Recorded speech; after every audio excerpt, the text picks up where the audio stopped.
So, how do you know when you should file for divorce or why you should file for divorce? Maybe your spouse has stepped out on you. That seems like an obvious reason, right? Maybe there are issues where your spouse has become addicted to drugs and you just can't deal with that anymore because you can't control it, you can't stop it, you can't handle it any longer. Maybe your spouse has become violent against you and is creating a danger for your children. There are reasons that seem obvious as when you should get divorced. But you may also wonder, what about the other things I'm dealing with? What about the fact that we don't ever communicate like we used to? Is this normal?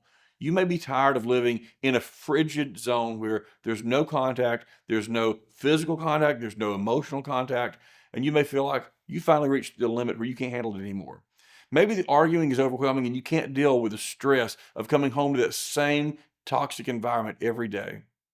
What are the reasons why maybe you shouldn't get divorced, or maybe this is not the right time for you? There may be some considerations about the age of your children. You may decide that, hey, the kids are almost grown. We're in our senior year of high school. Our kids are going through all this stuff. We don't want to put them through an additional stress right now.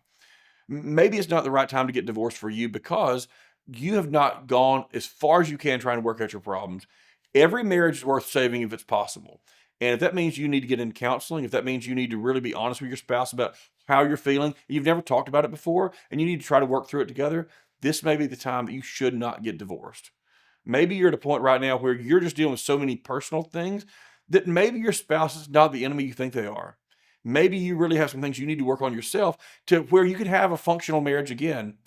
Every marriage is worth saving if possible. And if you don't have to file for divorce, even as divorce attorneys, we would encourage you, do what you can to save your marriage.